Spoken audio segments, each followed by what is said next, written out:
This is Alan Gleason for Crossfadr, and in this video we're going to be looking at the updates to iZotope's Neutron plugin. Now at version 3, this is a plugin that allows you to maximize the impact of your tracks and your mix.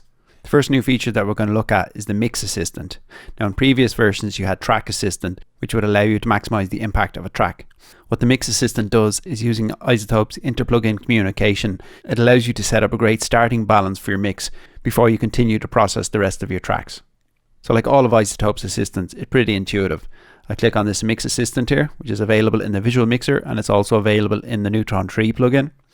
And it's telling me here now to set up an inter-plugin communication compatible device on one of the tracks. Now I've got Relay installed on all of these tracks here. You can also use any of the other Neutron devices. I haven't got any levels set here. I have a few pan settings made, but I'll leave them the way they are for now. When I click on Begin, I can see the actual name of the tracks here that I'm using in Pro Tools. When I'm using this in Ableton, I have to name the devices beforehand for them to actually show up. I can see all the tracks here. I can see the plugin that's installed, and I can also set a focus here. So because this is a vocal-led track, I'm just going to assign a star there. If there's any other key elements that you wanted to keep up front as the focus, you could also assign it here, but I'm just going to keep it on the vocals and see what's happening. So it's asking me to begin listening, so it's telling me to play the song from the beginning.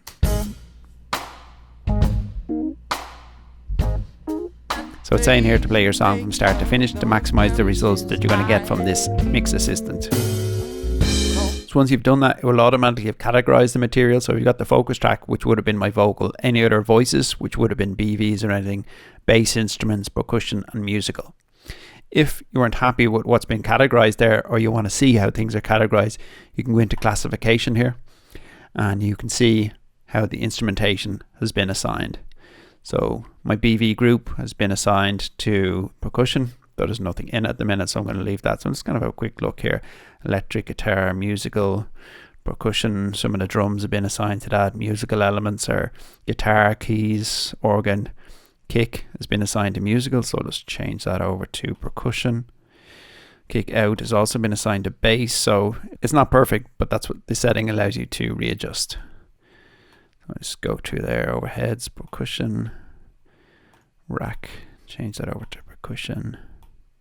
Depending on the size of your mix, this can be more or less complicated to adjust. So when I go back here, we'll play our track. Let's move into the track a bit. World is sick, world is sick from power. So I just bypass it there.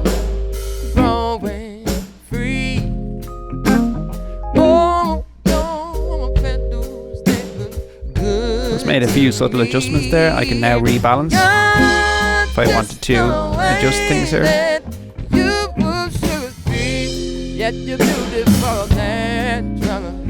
It's kind of like mixing stems.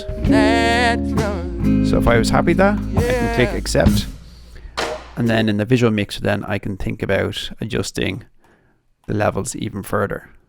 So a very powerful tool for assisting you in starting off your mix.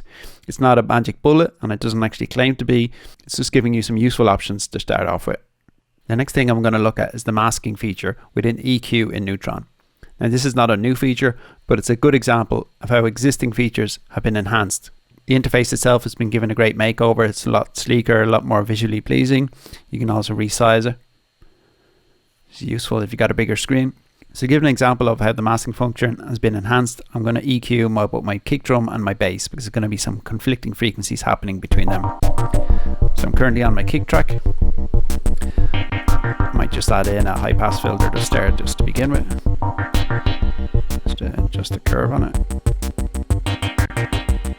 So now I can check the masking against my bass. So it's giving me, or highlighting areas there where there's going to be conflicts, and I can adjust that with the sensitivity. Now compared with previous versions of Neutron, everything is in a single window. You've no display at the bottom showing your settings. So when I start to EQ here, I can immediately see my readout here. I can turn on dynamic features if I wanted to, but what I want to do is I want to switch over to the bass and maybe address some of those areas that have been highlighted. Turn up my sensitivity more. You can see in my histogram here the areas that have been emphasized. Right, put another high pass in here. Turn the sensitivity back down there, just because it's overemphasizing a bit too much. Switch back over to my kick. What's happening there? And I might just pull out a notch around there. That's more like where I want maybe the bass to be a bit more prominent. Again, everything there I can maybe make that dynamic if I wanted. Inverse link allows you to EQ the same bands simultaneously. So if I'm pulling down on one, it's pushing up on the other.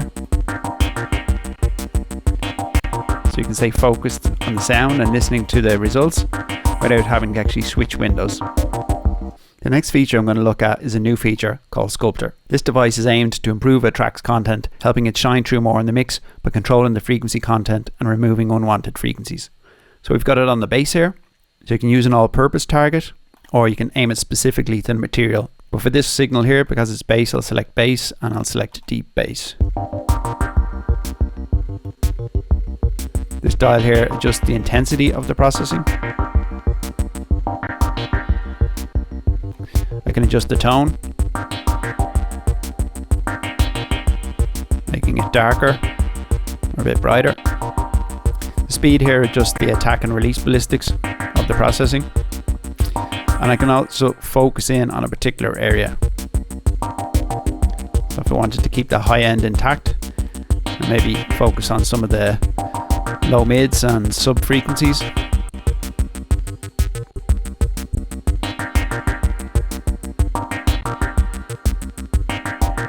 And here it's kind of smoothing out the signal there. It's a bit harder there, it's smoother there. Of course, you can also blend it in using the mix control.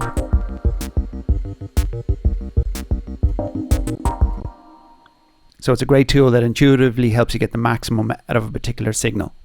As well as new devices such as Sculptor and an enhancement of existing features, behind the scenes updates have been made to the device to make it more CPU friendly, so you can use more instances of the device in your mix, which will help you get the impact and quality into your mixes that you've been looking for.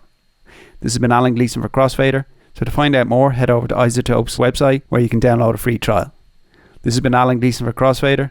Remember to like and subscribe to the videos and turn on that notification bell to keep updated on our latest videos.